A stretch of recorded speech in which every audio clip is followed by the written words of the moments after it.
અંકલેશ્વરની જયાબેન મોદી હોસ્પિટલમાં બિલિંગ વિભાગમાં 13 લાખ ઉપરાંતનું કૌભાંડ અંગે 3 કર્મચારીઓ સામે જીઆઈડીસી પોલીસ મથકે ફરિયાદ નોંધવામાં આવી છે।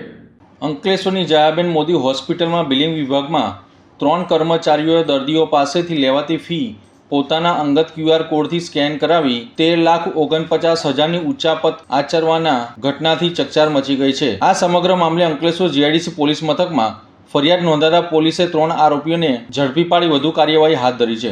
હોસ્પિટલમાં સારવાર માટે આવેલ દર્દીઓ પાસેથી રોકડ QR કોડ તથા ઓનલાઈન બેન્કિંગ મારફતે ફી લેવામાં આવે છે, જે નિયમિત રીતે હોસ્પિટલના સત્તાવાર બેંક ખાતામાં જમા કરવાની હોય છે, પરંતુ બિલિંગ વિભાગમાં ફરજ બજાવતા મહેન્દ્ર અમરસિંહ રાજ, શોબાન શકીલ અહેમદ હોટલવાળા અને હારૂન મોહમ્મદ મુસ્તાકીન અંસારીએ વિશ્વાસનો ભંગ કરતા દર્દીઓ પાસેથી લેવાતી રકમ પોતાના પરિવારજનોના બેંક ખાતા સાથે જોડાયેલા QR કોડ દ્વારા સ્વીકારી ગોટાળો આચર્યો હતો।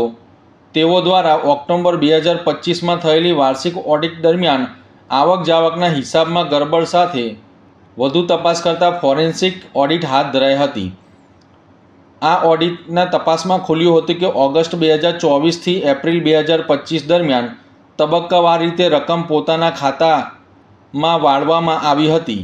હોસ્પિટલના મેનેજર નિનાદ ઝાલાએ પોલીસમાં ₹13,49,000ની ઉચ્ચાપત અંગે સત્તાવાર ફરિયાદ નોંધાવતા પોલીસે ગુનો દાખલ કરી 3 આરોપીઓની ધરપકડ કરી છે।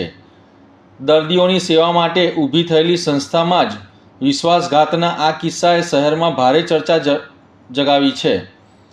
પોલીસ હવે ગોટાળાથી સંપૂર્ણ કડીઓ શોધવા બેંક ટ્રાન્ઝેક્શન અને ડિજિટલ પુરાવાની છાણવટ કરી રહી છે। આ દરમિયાન 3 તહોમતદારો પૈકી એક મહેન્દ્ર અમરસિંહ રાજના ધર્મપત્નીએ આ મામલે હોસ્પિટલના સત્તાધીશો સામે આક્ષેપ કરતા એક ખાસ ટેલિફોનિક વાર્તાલાપમાં જણાવ્યું હતું કે તમામ આક્ષેપો જે કરવામાં આવ્યા છે પોલીસ ફરિયાદમાં તે બેબુનિયાદ છે અને અમારા પરિવારની બેંક ડિટેલ ચકાસો, એવા કોઈ રૂપિયા તેમાં આવ્યા નથી અને હોસ્પિટલના સત્તાધીશો અન્યોની કરતૂત તેઓના માથા પર ઢોળી રહ્યા હોય તેવા આક્ષેપો લગાવ્યા હતા।